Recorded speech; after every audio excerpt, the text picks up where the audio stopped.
大家千祈唔好睇小我哋對腳。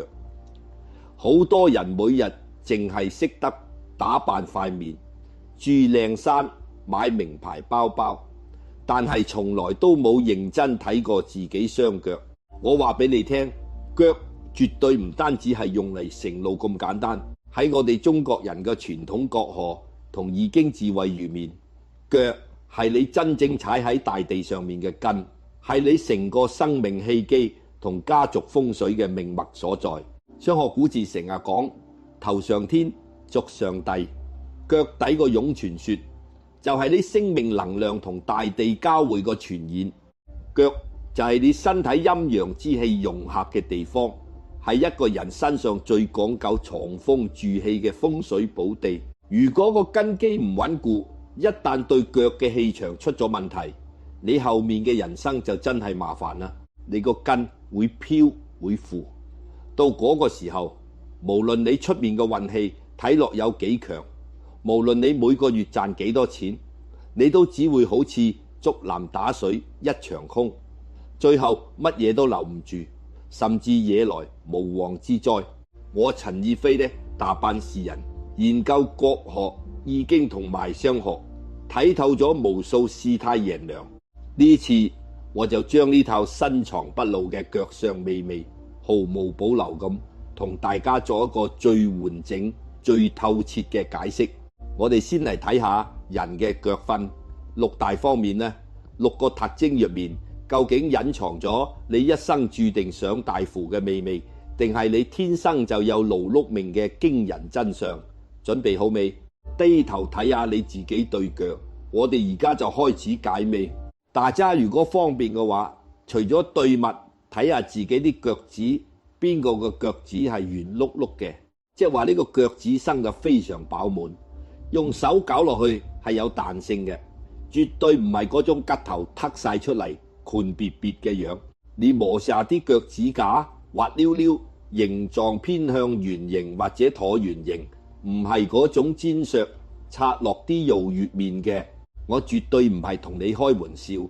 生有呢種腳相嘅人，我用8個字嚟形容你哋：忠厚老實，好德載物。尤其係喺度睇緊影片嘅女士們，或者你屋企有個女有個新抱，佢個腳係生得咁樣嘅，恭喜你，你個屋企請到咗一位定海神針返嚟。呢個絕對係一個打住燈籠都兜唔到嘅好老婆、好阿媽，一個注定會為你成個家族帶嚟極大福氣嘅女人。你可能會問陳老師，點解腳趾圓碌碌就會好明顯？呢個背後嘅哲理其實非常之深。喺易經入面，呢個叫做坤卦之上，坤為地，地勢坤，專指而厚德載物。一個人如果氣場極度平和，佢就能夠將大地嘅靈氣源源不絕咁輸送到身體嘅最末端，氣血冇喺半路圈河，仲可以將腳趾養得咁圓潤、咁有光澤。呢個就代表你天生地氣做，脾氣溫和，為人極度寬容。喺風水學上呢個極句九照就做藏風助氣。我以前認識一個老街坊，大家都叫佢張姐。張姐係一個典型嘅傳統賢妻良母，平時住得好樸素，身上絕對唔會帶啲咩金銀珠寶。佢每次見到人都係笑得人，見到社區啲花草曲位，佢會主動淋水；見到鄰居有困難，佢會默默伸出援手。有一年冬天，出面落住好大嘅雨，天氣又凍又濕，張姐過嚟過傾偈，話佢最近晚失眠，條腰又痛到伸唔直。佢慢慢除低嗰對使到熟悉嘅布鞋，入面嗰對襪乾淨到雪白，對襪一除，咔！我見到一雙非常之標準嘅圓潤闊腳，腳趾飽滿，指甲係極度健康嘅粉紅色，透住光澤。我睇住佢個面上，眉頭一皺，問佢：張姐，你對腳明明係極大福報嘅坤卦腳相，但係你而家印堂發暗，一副身事重重、五臟俱焚嘅樣，你到底喺度為邊個事頂緊啊？張姐一聽我咁講，眼圈即刻紅晒，啲眼淚就好似斷咗線嘅珍珠咁，滴答滴答跌落嚟。原來佢老公早幾年同人夾份做生意，俾人屙晒，啲錢不特止，仲孭咗一身債。個男人頂唔順呢個打擊，崩潰咗，患上極嚴重嘅抑鬱症，日日匿喺房度唔見人，全靠張姐一個人撐起成個家。換咗係一個普通女人，遇到呢種大劫，一走就喺屋企大吵大鬧，甚至離婚走人啦。俗語都有話夫妻本是同林鳥，大難臨頭各自飛。但係張姐唔同，佢生早一雙定海神針個腳，佢個身定得住。佢同老公講：錢冇咗，我哋有手有腳可以再賺，只有你個人仲喺度，呢個家就仲喺度。嗰幾年，張姐日頭去茶餐廳使玩，晏晝就去幫人做鐘點清潔，每日返到屋企條腰痛到就唔起，但佢依然有擠出笑容去安慰老公，仲有照顧兩個仲讀緊書嘅仔女。我望住佢對眼，無比堅定咁同佢講：張姐，你放鬆啲，你對腳代表住你擁有極致嘅忠誠同堅強，完全符合易經坤卦柔而能剛嘅特質。你人生真正嘅大好消息仲未到，你唔單止可以幫老公過到呢個生死難關，將來你同啲仔女注定會有極大嘅福報。老天爺係唔會虧待你呢種人嘅。大家知唔知後來發生咩事？幾年之後，張姐拎住一罐極品嘅高山茶嚟多謝我，佢老公個抑鬱症徹底好返，中到份穩定嘅工作。雖然賺得冇以前做老闆咁多，但兩公婆齊心協力，已經將啲債還咗大半。最重要係咩？最重要係佢兩個仔女，因為親眼睇住阿媽喺絕境之中點樣死撐起呢個家。兩個細路生性到令人心痛，大仔考入咗最好嘅大學，個女一畢業就入咗大企業做管理層。出糧第一件事就係幫張姐供層先樓，呢個呢，就係腳趾圓潤嘅力量。呢種女人唔嬌氣唔做作，順境嘅時候佢幫你打理頭家，逆境嘅時候佢就係你最強韌嘅後盾。佢有一股超凡嘅能量，就算老天爺派一副爛牌俾佢，佢都可以打到變贏家，因為佢星入面有大定力，有大慈悲。各位男士，如果你老婆係呢種腳相，反去真係要好好錫佢，呢個絕對係你前世修嚟嘅福分。好，講完第一種定海神針腳，我哋繼續講第二種。大家留意下，有好多人有一種腳相叫做大腳趾領跑。各位長輩，各位朋友，而家低頭望下，或者回想下你身邊嗰班，你個大腳趾係咪明顯長過其他4個腳趾？而且旁邊個小腳趾又生得特別短，特別粗實，好似緊緊咁扣住塊地咁。我話俾你聽，如果你或者你老公係呢種腳，真係有家飲反悲。點嘅？因為喺相學上，呢種腳叫做大器晚成嘅後圓腳，呢度面藏住一條極深嘅角河原理。大腳趾係人體氣機起步之處，對應住人嘅頭部神經同思考能力。大腳趾最長嘅人，說明佢天生頭腦非常清晰，智商極高。但係佢旁邊個小腳趾又短又粗，代表極度接地氣。意思就話，無論一個人個腦轉得有幾快，有幾聰明，佢對腳始終係牢牢咁踩喺泥土入面，絕對唔會飄，絕對唔會同你玩啲陰險狡猾嘅手段。佢最大嘅特點係聰明，但絕不鎖手段。呢個就係易經入面嘅艮卦。艮為山，穩如泰山，不動如山。做生意講照實實在在，做人講照底線。佢絕對唔會為咗賺快錢而去出賣自己嘅良心。但係大家試下諗深一層，喺今時今日呢個互欲橫流、爾虞我詐嘅社會，一個聰明但又死守底線、講誠信嘅人，佢年輕嗰陣會點樣？冇錯，就係處處碰壁，俾人排擠，暗地裏蝕唔少屎貓。我同你講個真實案例，以前有個朋友叫老陳，做茶葉批發嘅，幾代傳落嚟嘅老字號。佢嚟過我嗰陣，大約45歲，瘦到好似條藤條咁，眼大閪過炭。嗰陣佢一坐低，對手震個貓王，同我講：陳老師，我最近玩眼光光等天光，心跳得好快，塞龍油都冇胃，你幫我睇睇個相，我係咪大善將至？我睇佢面上眉頭深鎖，就係叫佢除鞋除襪，睇下個腳相。一睇佢對腳，大腳趾長過第二指成節，小腳趾短而有力，但係腳臂啲青筋因為極度焦慮而全部鼓晒出嚟。我嘆咗口氣，望住老陳話：老陳，你唔係大善將至，你呢一個係心魔。你大腳趾咁長，代表你絕頂聰明，一聞啲茶葉就知龍與鳳。但你點解非要逼到自己破產呢？老陳一聽，成個大男人當場揞住塊面喊出嚟。佢喊住問陳翁：你點解咩都知係？原來當年茶葉市場非常混亂，啲同行個個都搞欺心生意，將啲劣質茶葉溝落啲靚茶度，甚至加香精當成頂級膠山茶嚟賣，利潤翻咗幾十倍，個個賺到盆滿缽滿，換靚車買大屋。同行笑老陳：老陳，你個腦係未裝屎嚟？你腳趾生瘤呀，咁屎板！而家邊有人種咗純柴嚟？求其溝啲嘢落去咪算咯，神仙都飲唔出啦。但老陳屎都唔肯，佢話：我陳家幾大座茶，賣假茶就係自耕墮落，對唔住祖宗。結果點？因為純茶成品高，賣得貴，啲舊殼俾同行搶晒，貨倉積壓咗成千萬嘅貨，一經都賣唔出。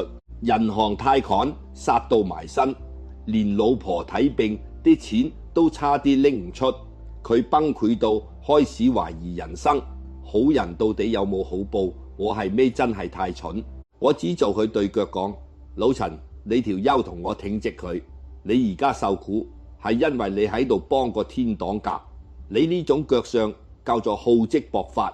你以為你蝕咗錢？錯啦！你守住嘅係你陳家幾大積落嚟嘅陰德，係你做人嘅金漆招牌。記住唔好低頭，唔好驚，老天爺一定會俾誠實人最後嘅福報。轉機好快就到。老陳半線半疑咁反脆，結果呢，唔夠半年，奇蹟出現。嗰年茶葉市場爆發咗極嚴重嘅農藥抽標同雙精風波，成個市場大屎牌，相關部門大舉掃蕩，嗰啲平時牙叉叉賣假茶嘅同行全部俾人拉細，罰到破產，身敗名裂。呢個時候有一間極度嚴謹嘅海外大型企業帶埋精密儀器過嚟，又採購一批最頂級零農藥嘅茶葉。佢哋試勻全市場都唔滿意，最後摸到上老陳個貨倉，經過幾百次嚴格檢測，老陳囤積咗半年嗰啲貨，百分百純天然，品質好到令人鞠躬佩服。大老闆當場派版，唔單止用抽高價買晒老陳成個倉嘅貨，仲連夜同佢簽咗10年嘅獨家供貨合約。老陳一夜翻身，50歲未到就做咗業界嘅茶葉大亨，生意做到去全世界。但係老陳發達之後，依然親自駐茶山收茶，對每一個茶農都客客氣氣，絕對唔會壓榨人哋一分一毫。大家聽明白未？如果你或者你屋企人係大腳趾最長嘅，記住我陳日飛嘅說話，你天生就係個靠山，真誠又穩定，年輕時實屎貓，俾壞人笑，絕對冇問題。千萬唔好抱怨社會，唔好同流合污。你個堅定同底線喺你人生嘅下半場，尤其係中年之後，會爆發出極度驚人嘅能量。遲早你會靠自己嘅實力賺大錢，呢啲錢勤勤正正，半夜敲門也不驚，呢個先叫做真正嘅大腹部。頭先講完大腳趾，大家而家就係望下或者諗下，你身邊有冇一種人，佢嘅第二隻腳趾特別長，明顯突出個大腳趾。如果你或者你啲仔女係呢種腳相，哎呀，真係要拉個彩炮，恭喜你！我陳義飛話俾你知，呢種腳喺解剖學上有個名叫做希臘腳。點解就希臘腳？因為你去歐洲睇下嗰啲古希臘雕像，所有絕世靚仔靚女嘅神像，佢哋對腳全部都係第二指最長。擁有呢種腳嘅人，我絕對冇誇張，嗰個叫做老天爺追住你個屁股嚟餵飯食，天生係幽寒命、享福命。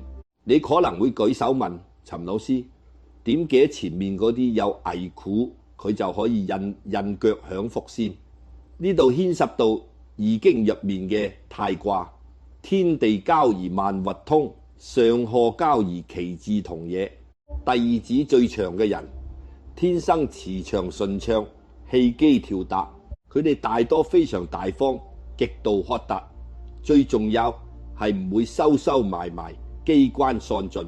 有咩煩惱，食餐好嘅，瞓一覺就忘記晒。呢種人唔記仇，唔斤斤計較，佢身上會自然形成一種極度開闊清澈嘅風水磁場。老天爺最中意就係呢種唔做作、簡單純粹嘅人，呢個就叫做自人自有天相。我講個得意嘅故仔俾大家聽。以前有個女仔叫雪芬，30歲出頭，其他確嚟確我傾偈都係愁眉苦臉、開聲嘆氣，唯獨是淑芬，我次次都為見詞人，先聽見佢嗰把可以掀翻屋頂嘅笑聲。有次佢行山老雙腳圍嚟去，我幫手睇下佢，一槽鞋，我一睇一雙極度標準嘅希臘腳。我問佢：淑芬，你大個女啦，係咪由細到大都未捱過苦呀？淑芬一邊痛到黐牙裂嘴，一邊大笑話：陳老師你真係神仙！我阿媽由細就教我耍大姐，話我冇先奸，將來出到社會實俾人賣豬仔。但我好幸運，份人蒙蒙客，反而啲好嘢自己送上門。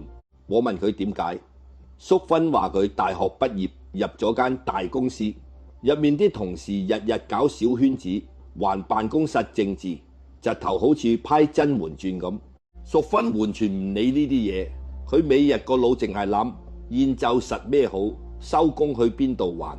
同事將啲豬頭骨冇人肯做嘅辛苦嘢推晒俾佢，佢都唔嬲，笑騎騎咁做晒。結果有一次，總公司大老闆為父出巡，老闆見慣晒嗰啲阿諛奉承嘅嘴臉，突然見到一個與世無爭、踏踏實實做嘢，而且性格極度陽光嘅女仔，覺得非常之欣賞。一查之下，發現呢個女仔雖然傻更更，但業務能力極度紮實。幾個月後，老闆直接跳級提拔淑芬做核心部門嘅主管。嗰班日日算計人嘅同事，全部睇到眼都禿埋。你以為淨係咁？第日指掌嘅女人，仲有一個極度犀利嘅特質，叫做旺夫。淑芬後來嫁咗個做工程嘅後生仔，窮到位，連買樓首期都俾唔出，但淑芬完全唔介意。結婚之後，老公因為接工程壓力極大，晚晚甩頭髮，換咗係其他計較嘅女人，實日日喺屋企鬧個老公冇出息啦，啱唔啱？但淑芬冇，佢每日放工返嚟就變住戲法咁煮大餐俾老公食。老公抱怨工作辛苦，佢就大笑住講：天冧落嚟當被冚啦，有咩好驚？大不了我哋返鄉下種菜，我養你。大家知唔知咩叫真正嘅旺夫？唔係你日日攞把刀逼住個男人去賺錢，而係你自己有一個極度輕鬆、強大而正向嘅磁場。男人喺出面搏殺到遍體鱗傷，一返到屋企見到個老婆笑騎騎，一啲壓力都唔俾佢，個男人個身即刻就定咗佢嘅潛力，先可以毫無保留咁爆發出嚟。幾年時間，淑芬老公因為研發咗一項技術專利，俾大企業高薪挖角，直接做咗技術合夥人，身家暴漲。而家個老公當淑芬係女王咁寵，請埋工人姐姐，淑芬連隻碟都未死過，日日同班姊妹行街飲茶，真正享受人生。你睇下嗰啲日日喪計人，為咗幾倒味同老公鬧交嘅女人，最後邊個唔係變成黃臉婆，日日愁眉苦臉？所以我話希臘腳嘅人係老天爺特別偏愛嘅。你最大嘅闊氣就係你嗰份厚道大方唔自覺嘅純真品性。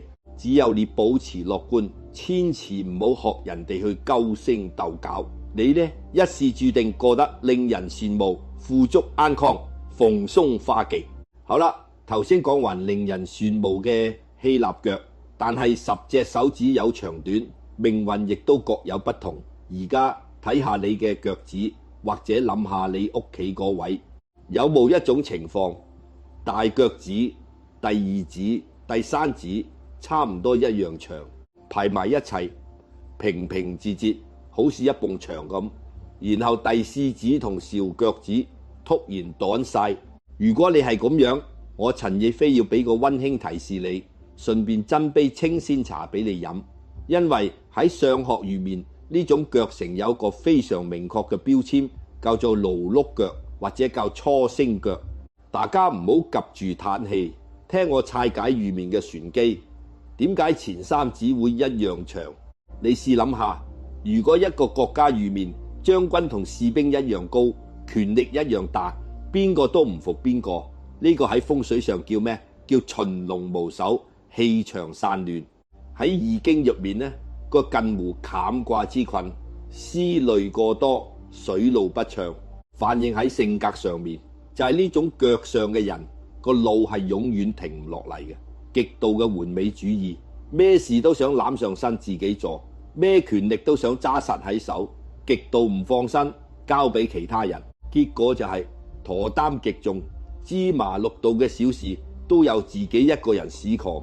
我舉個最典型嘅例子，幾年前嚟講我個秀蘭姐。秀蘭姐係一個50出頭嘅普通師奶，喺超級市場做收銀，屋企冇爭人錢，老公係個老實打工仔，一對仔女大學畢業出世身。按常理呢個時候應該係享清福啦，對唔對？但係佢嗰次嚟揸我，面色威昂，頭髮前高，成個人睇落老咗10年。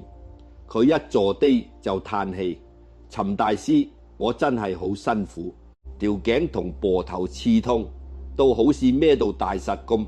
夜晚長到個身翻到心單都係刀份過，就先單又自租個鬆。你教我點算好？我第2朝仲要趕去街市霸位買新鮮土雞煲湯俾個仔飲仔。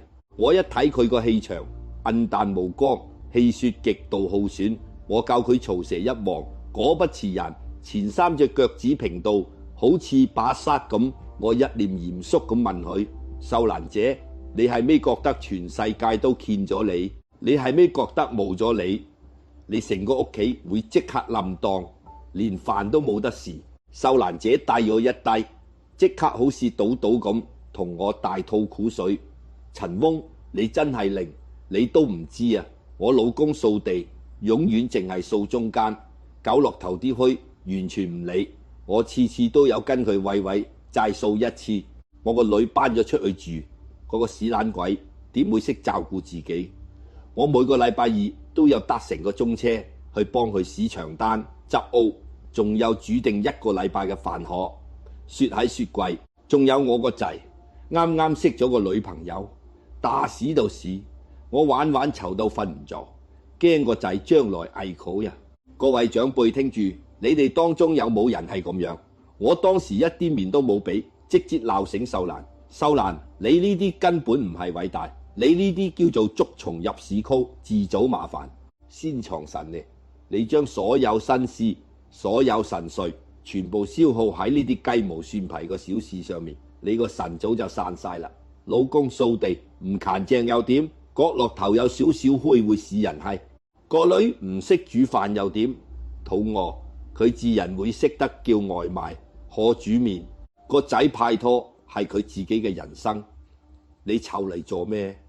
你日日盯實人哋的缺點，咩都有插手。你以為你幫緊佢哋？錯啦！你係剝奪緊佢哋成長嘅機會。你搞到自己護勞戚傷，喺抽級市場企到對腳，斷賺返嚟啲辛苦錢去咗邊？全部用嚟睇病、買安眠藥、塞保健品。你到底圖啲咩？少蘭姐俾我鬧到係咁撩眼淚，覺得極度委屈。我語氣放軟，同佢講：相由心生，命由心造。你返到屋企必須要逼自己扮忙扮聾。老公掃地，就算有會，你又讚佢叻，絕對唔准執手位。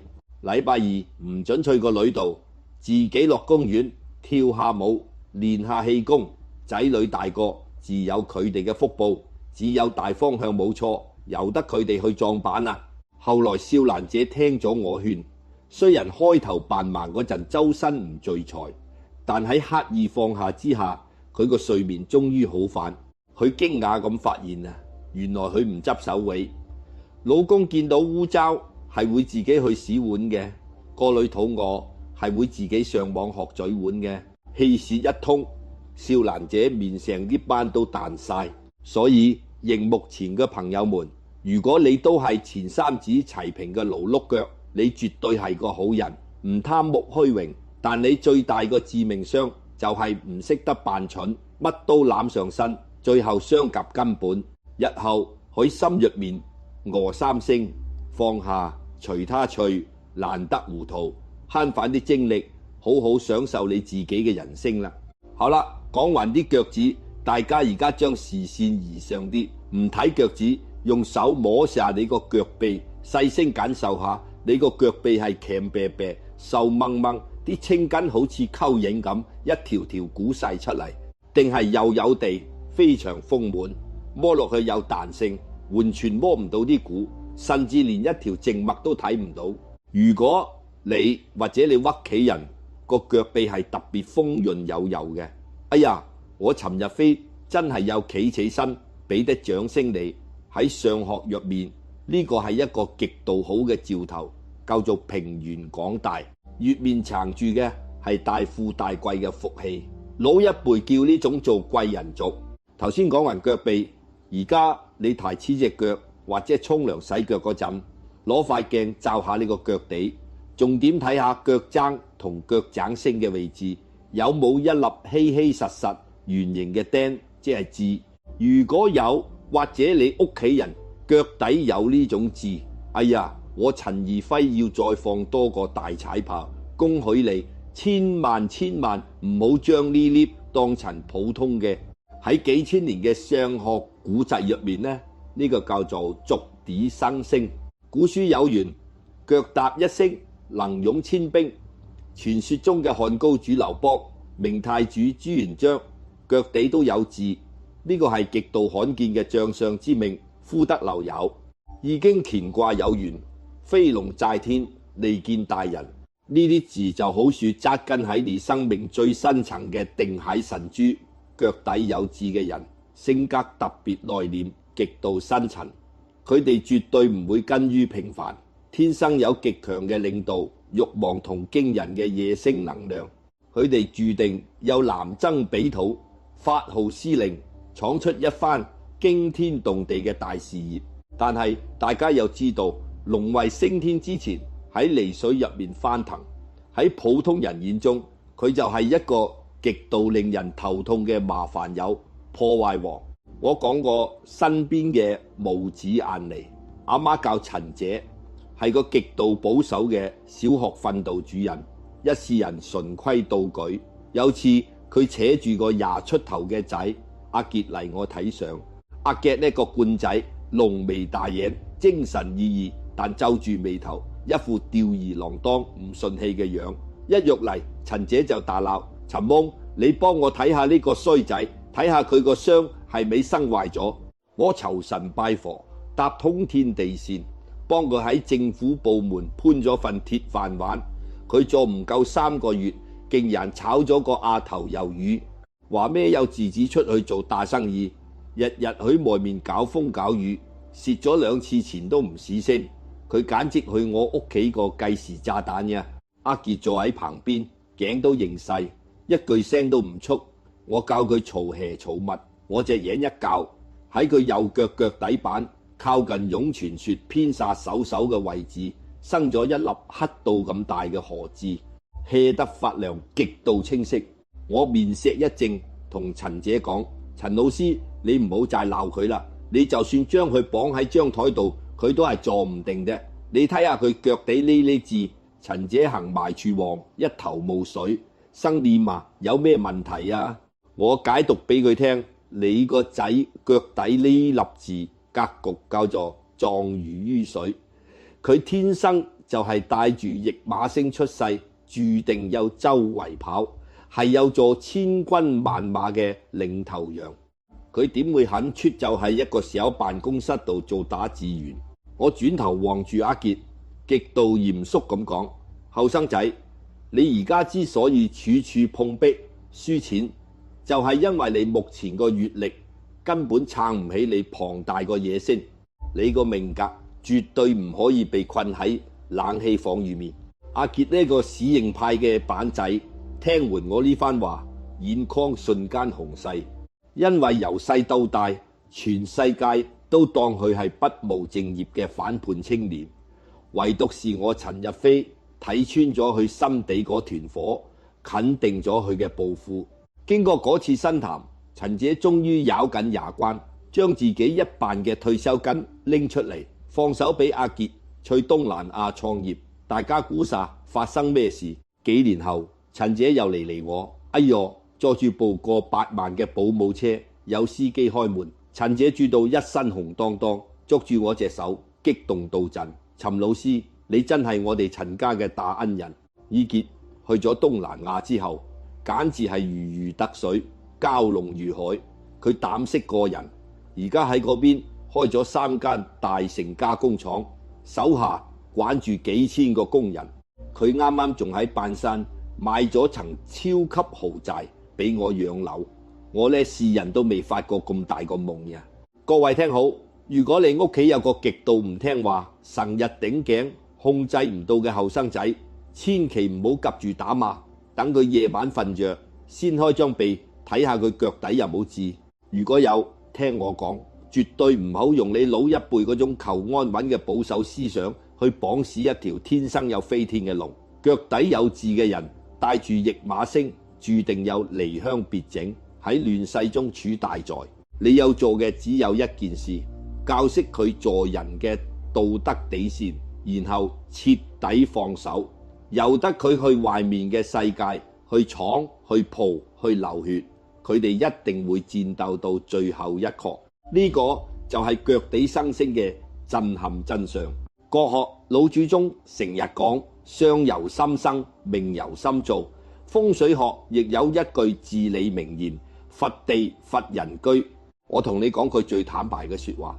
呢個世界上最頂級、最靈驗嘅風水，唔喺你對腳度，唔喺你塊面度，更加唔喺你屋企個祖墳度，而係喺你個身口入面嗰個每分每秒跳動緊嘅身。無論你對腳升得有幾靚，有幾高貴，只有你個心係閪嘅，為咗賺錢不擇手段，騙騙算計兄弟姊妹，甚至對父母不孝。我話俾你聽。舉頭三尺有神明，你個身一壞，你體內嘅氣場即刻就會變得污濁敗壞，遲早你嗰個飽滿嘅腳背都會全枯縮水，你原本強大嘅運氣肯定會被老天爺無情咁收返走，搞到家破人亡，竹籃打水一場空。相反，就算你生埋一副勞碌命嘅腳，人生充滿苦難，但只有你心存善念，敬畏天地，樂於助人，寧願自己食虧都唔去佔人便宜。你每一次嘅寬容，每一次嘅伸出援手，其實都係喺你無成嘅生命戶口入面瘋狂咁積累緊福報。天道無親，常與善人。老天爺最錫嘅就係嗰啲誠實正直嘅好道人。你嘅善良就係你呢一生人最強大嘅護身符。就算你認住頭皮衝向死胡同，老天爺都會喺絕境之中硬生生為你鑿開一扇充滿生機嘅窗。